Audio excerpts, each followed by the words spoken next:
Now that the 2023-2024 NBA season is finally over, I'll be grading every NBA team from this past season. Now, I'm not only grading these teams on how they did, because then we'd have, the Pistons with an F grade, we'd have the Celtics with an A. You know what I'm saying? I'm basing the grades on basically their expectations. Did they meet the expectations? Do they have a direction for their team? Do they have young players that have started to look better and improve throughout the season? Everything plays a factor into my grading. Subscribe if you guys haven't. We're on the road to 3K subs. And the first team that I'll be talking about today is going to be the Golden State Warriors. I wanted to put them first because I'm of course a fan of the Warriors, and I'm giving them a D grade for this past season. The Warriors are a team that came in at the 10th seed and couldn't get out of the play-in, and I'm giving them a D grade because they still got their core together with Steph Curry, Klay Thompson, and Draymond Green, but it was pretty much a letdown. So is this the end of a dynasty? It looks like Klay Thompson might walk in free agency. We'll have to see what Klay does, but 0 for 10 in an elimination game is not it. Now, the bright spots for this team with their young players is of course Jonathan Kuminga and Brandon Podziemski. So at least they have some young players, because if not, that might have been, an F grade of a season. Next up, we have the Indiana Pacers, and I'm giving them an A-. This is the team that exceeded expectations. They made the Eastern Conference Finals, losing to a stacked Boston Celtics team. Of course, Halliburton got hurt in that series. Halliburton just had an elite year. He took great improvements in his game. And then also they had an excellent trade for Pascal Siakam, where they gave up Bruce Brown and 3 first-round picks. I feel like Pascal is just such a perfect fit for this Pacers team. And they also have some bright spots with Aaron Naismith. I thought he looked great this year, and Andrew Nembhard, who has stepped up big time in the playoffs. And luckily for this Pacers team, pretty much everyone is on contract for at least 2 more years, so they will be able to run it back. And Hallie and Pascal have 4 to 5 years left on their contracts. Next up, we have the Denver Nuggets, and I'm giving them a C grade for this past year. Now, they were the defending champs, and it is always tough to go back to back in whatever sport you're playing in. This is a team that pretty much had all of their players return except for Bruce Brown.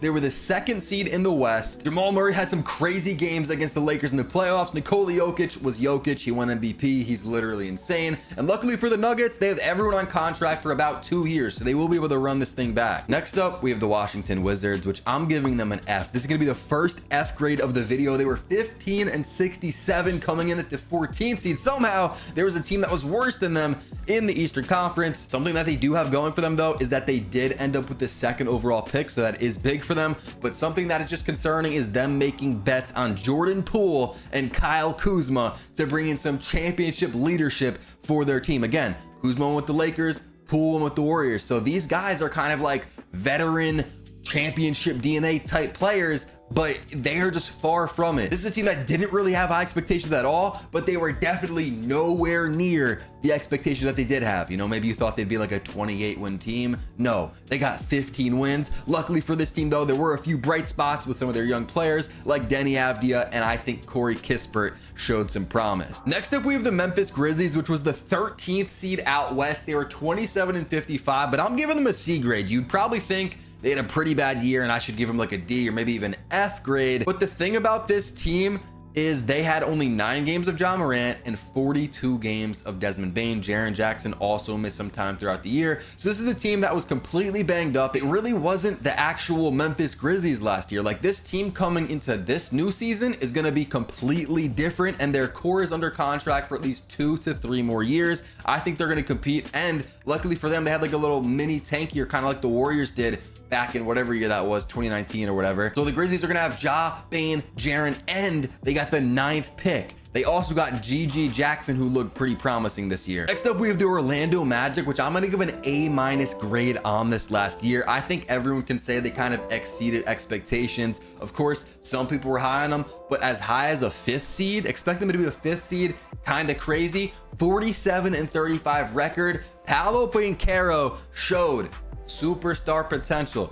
So that's huge for this Magic team. And they almost beat the Cavs in 7. This is one of the youngest teams in the NBA going up against a veteran Cavs team, and they almost pulled it off. They almost got to the 2nd round. They have a ton of bright spots in Paolo Banchero, Franz Wagner, and I think Jalen Suggs look great, especially defensively, and they also have the 18th pick. So we'll have to see what they do with that. But with another year under their belt, next year should be even better for this Orlando Magic squad. Next up, we have the Milwaukee Bucks, and I'm giving them a C grade. I feel like this season was just kind of underwhelming. It was disappointing for them. They were 49-33, coming in with a 3rd seed in the Eastern Conference, and they lost in the first round to the Indiana Pacers. Now, they didn't have Giannis, and they also didn't have Dame for some time in the series, so you can't really blame them. Dame was kind of up and down all year. I expect next year him to kind of bounce back, and Giannis was elite. He had one of the best years of his career. So this next year coming up, I think is going to be a complete make it or break it year, because they have the same core coming back, minus potentially Malik Beasley, Pat Bev, and Jay Crowder, which are just kind of some pieces on the outside. But hey, maybe they re-sign some of them. Another year of Dame, another year of Giannis together. It should look even better next year, because this year it just looked weird at times. Now, the thing with the Bucks is they don't have too many young assets or picks. So again, that's why this next season is so crucial for them, because they gotta win now. Next up, we have the Oklahoma City Thunder, and I'm giving them an A grade. This is one of my favorite teams in the NBA because they were 57-25. They were the 1st seed in the West, and they're the youngest 1st seed in NBA history. Of course, they beat the Pelicans in the first round with a sweep. Then they lost to the Mavs, who ended up going to the finals in the second round. There's a lot of things to take away from this season if you're a Thunder fan. SGA had an absolutely crazy year. He almost won MVP. He was in the MVP talks. And Chet Holmgren and J-Dub, Jalen Williams, they played like stars. They kind of have, I'm not gonna say superstar potential, because I feel like we kind of throw that word around too much in the NBA world, but they have borderline superstar potential. Chet, J-Dub, and SGA, that core is gonna be crucial. Before I recorded this video, I was writing notes for all the teams, and I wrote they need to get rid of Josh Giddey going into next year, because he was borderline unplayable. And 10 seconds later, I'm not even kidding, 10 seconds later after I wrote that in my notes, I got the notey. I already made a video about it. It was my last video. Alex Caruso traded to the Thunder for Josh Giddey. So that's an absolutely great pickup. The future is so bright for this Thunder team. They are going to be absolute finals contenders next year. Next up, we have the Chicago Bulls, and I gotta give them an F. They were 39-43, the 9th seed. They were in the play-in, so they were a little competitive, but they've been kind of in the same spot for years. And it's like, you gotta decide, are you going for it or are you not? And they've just kind of been in the middle, and that's the worst spot to be as an NBA franchise. Now, given Lonzo Ball was injured, but he's been injured since, like, I don't even know, 2020 at this point, 2019. How long has it been? It's been like 4 years, it feels like at this point. Zach LaVine was also injured. And the problem with this team is DeMar DeRozan could walk. He probably will. Maybe they re-sign him, but at this point, if I'm a Bulls fan, I'm okay with DeMar walking, because you just can't keep signing some mid stars and then just getting 40 wins. That's not okay. You got to rebuild if you're the Bulls. It just feels like this is a team with no direction, and that's another reason why I'm giving them an F grade. I like teams that have a clear direction that they're going with their franchise. Lucky for them, they have the 11th pick, but this draft class is looking like the draft class with a bunch of role players, so hopefully they get that pick right. I have the New Orleans Pelicans coming in with a B- grade. They were 49-33 this year, coming in with the 8th seed in a stacked Western Conference. They got swept by the Thunder in the first round, but they had no Zion in that series. If you remember, he went down against the Lakers in the play-in, but lucky for them, their core returns for next season. And they do have some bright spots with Herb Jones, Trey Murphy, and Jordan Hawkins being some young guys that have a lot of potential on this team, but I just don't know if this core is gonna be able to get it done. They might have to make some moves, you know, with Zion, BI, and CJ McCollum. I don't know if those three are the answer, but their kind of role players and rotational pieces are looking really promising. I'm giving the Boston Celtics an A+. I feel like you just kind of have to. This is one of the best seasons I've seen in a few years. 64-18 from them, 1st seed. They dominated the regular season and the postseason. I feel like I don't even have to talk about them. They won the NBA Finals very easily. You know, they were the best team all year, and it wasn't really close. And lucky for them, and unlucky for every other NBA team, is that their entire rotation returns, except Luke Cornett, which he wasn't even in the rotation at times. So pretty much their exact team is coming back next year. So it's going to be very tough to beat them. They're just in a good spot for the future. They got Tatum under contract, Brown under contract. It's looking scary for the rest of the NBA. I'm giving the Minnesota Timberwolves an A. They were 56-26 with the 3rd seed. They were pretty much 1 or 2 wins away from being the 1st seed, and they lost in the conference finals to the Mavs after a exhausting 7-game series against the Denver Nuggets, where they took down the defending champs. You gotta give them props for that. That's also why I gave them such a high grade. They just exceeded regular season expectations. I feel like they were the 3rd seed, so yeah, some people might have had them around there, but they were 1 win away from being the best team in the West, and they will be more than likely running it back next year. but this time with more experience under their belt. Anthony Edwards looking promising as one of the league's young superstars. The Los Angeles Clippers, I'm gonna give them a D.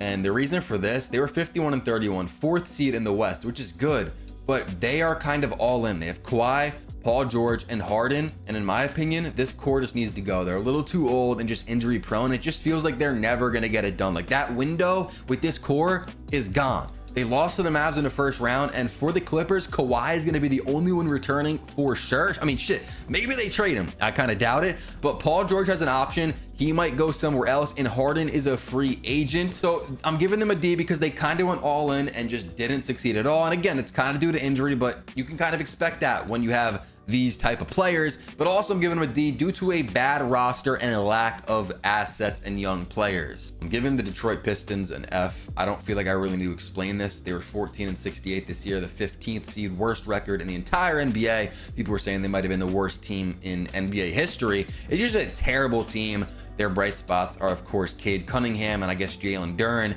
And they also got the 5th pick. That is terrible for one of the worst teams in NBA history. So they kind of tanked, if you want to say that. And they only came out with the 5th pick. So just a terrible spot to be in. I'm giving the 76ers a C grade. They were 47-35, 7th seed in the East. They should have been probably a top 3, top 4 seed in the East if it wasn't for potential MVP Joel Embiid getting injured, because he was averaging 35 points per game. He was on an absolute tear. This is a team that lost to the Knicks in the first round, but lucky for them this season, they figured out, you know, Maxey is going to be a guy. They got their second option alongside Joel Embiid. So they just got to re-sign him because I'm pretty sure he's a free agent. The thing with this team, they have a ton of money to spend. I was looking at their roster and the contracts, and I'm pretty sure, unless I misread it, they have 3 players returning, which is Joel Embiid, Paul Reed, and Ricky Council. So they got a lot of room to work with, a lot of different ways they can go, and they also have the 16th pick in the upcoming draft. I'm giving the Phoenix Suns a C-, and I feel like this is generous. I feel like I could give them a D or even maybe even F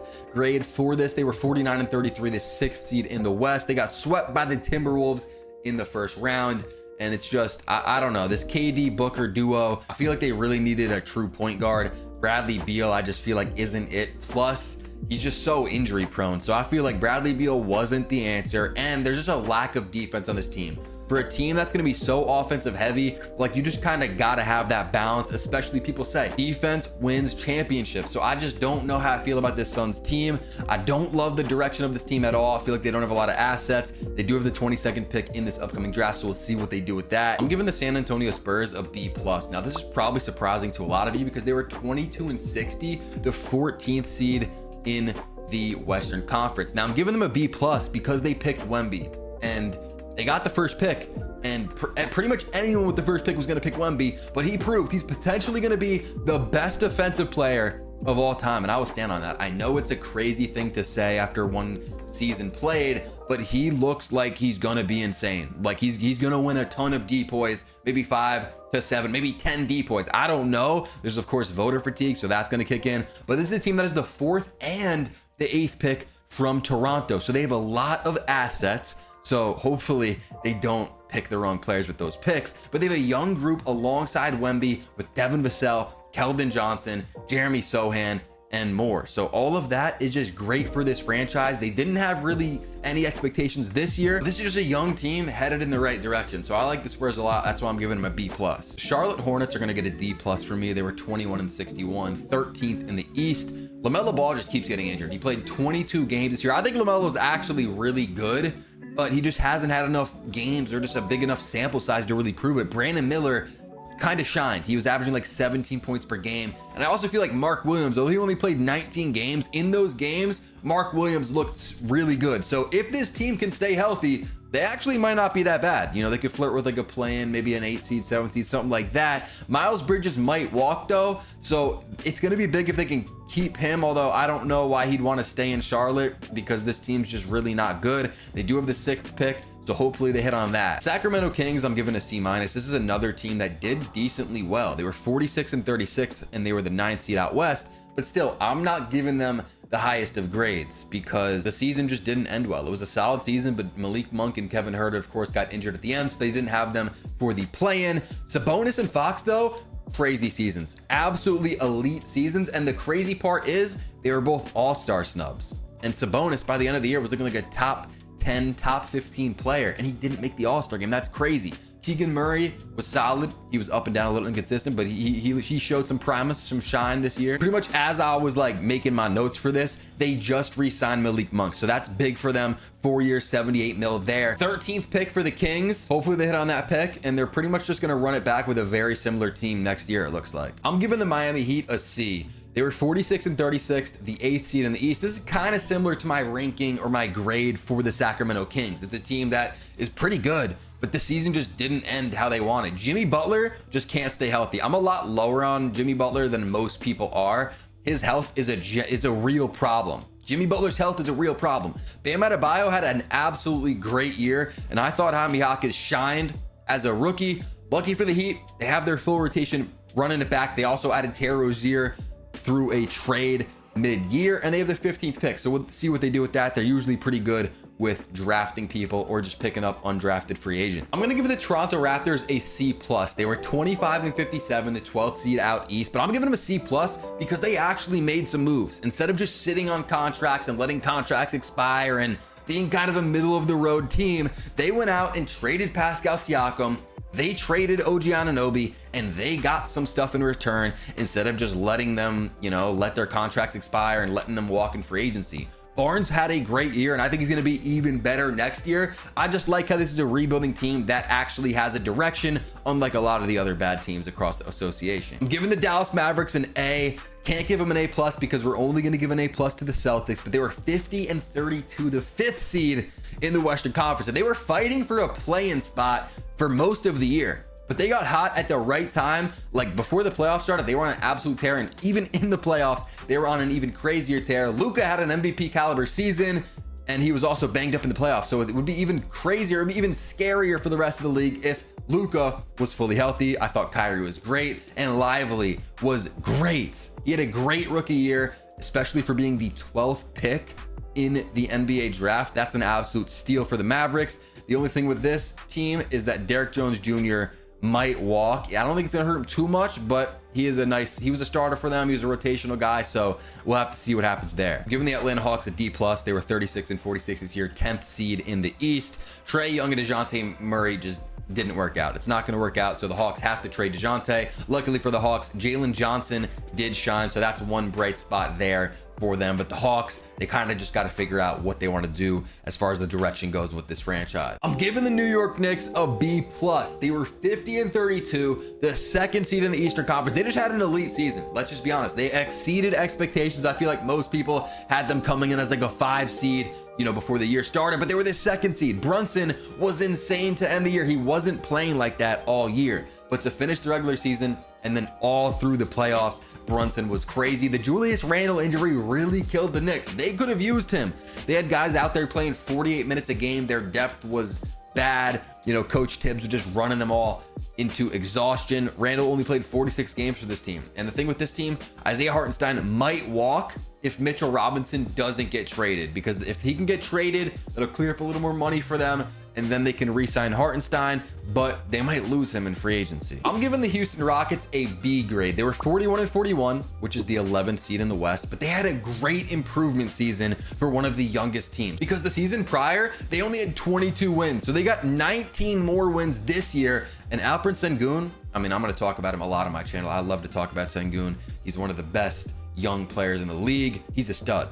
He's a stud, and they're going to build around him. I thought Fred VanVleet was also solid this year, and Jalen Green broke out when Sengun got injured. Jabari Smith Jr. looks solid, and Amen Thompson also looks solid. If he can get a jumper, that'll be crucial for him. That'll help out a lot. This is just a great team, and I'm excited to see what their future holds. I'm giving the Cleveland Cavaliers a B-. This is the team that was 48 and 34. They came in as the 4th seed out East. Donovan Mitchell and Jarrett Allen, of course, got hurt, though, in the playoffs, so they were not able to play some of the games against the Celtics, so they really didn't have a chance. Going up against a team like that without your best players, it's unfair. But I thought Donovan Mitchell had an elite season. He was one of, if not the best shooting guards in the entire league. Now, the thing with this team, Garland might have to get moved. Maybe they're going to trade him, or I don't know what's going to happen, but I feel like this Cavs team needs more of like a defensive point guard. I just don't know if this backcourt of Garland and Donovan Mitchell is going to work. And again, the season just didn't end well. They were injured, so you got to be a little generous with that when it comes to the grade. Given the Brooklyn Nets an F, they were 32-50. I just don't know what this team is really doing. They went out and got Mikal Bridges. They thought they could build around him. He could be, you know, a superstar for them. That's not the answer. Bridges is just not the answer. And this team just doesn't have a lot to work with as far as assets go. They're in one of the worst situations for a franchise to be in, and they were terrible and got the 3rd pick, but Houston has their pick. So this is just bad. I'm giving them an F. I'm giving the Utah Jazz a D+. They were 31-51. They were the 12th seed out west, and they were in the play-in mix for a little bit throughout this year. I feel like they just kind of performed as expected. Lauri Markkanen was great. Sexton, I feel like, was better than people expected. And I feel like they also didn't use Walker Kessler enough. I feel like he's really solid and they should have used him more. This team has some young bright spots with Walker Kessler, Keontae George, and Taylor Hendricks. But with the Jazz, they really have to decide the direction of this team. Are you going to go into a full rebuild and trade Lauri Markkanen, or are you going to go for it now, maybe trade some of your young guys for players that can help you win now? I'm going to give the Portland Trailblazers a D grade. They were 21-61, 15th seed in the West. They were the worst team, but they were just so injured, with Anthony Simons missing time, Jeremy Grant, Robert Williams went down so early, Malcolm Brogdon missed time, DeAndre Ayton, pretty much all their players were injured, but they have a lot of bright spots. With Anthony Simons, Scoot, I feel like is still a bright spot, although he kind of was really bad this year. He picked it up late. And Shaedon Sharpe, given the Los Angeles Lakers a C- grade, 47-35 on the year, which is pretty solid. They were the 7th seed, but they lost in the first round, but it was to the defending champs. They got unlucky with their matchup. They lost 4-1 or 1-4 in that first round. And the LeBron James Anthony Davis championship window just might have closed. Sadly, I want to see LeBron win again. I want to see a lot of people win, but I want to see LeBron get another ring. That would be great for the NBA. But unfortunately for this team, they just didn't make moves at the deadline. That's kind of why I'm giving them such a bad grade. If they went out there and actually tried to change it up, maybe it could have been a different outcome in the playoffs. This is a team that really doesn't have much young assets except for like Austin Reeves. Subscribe. I'll see you on the next one. Peace.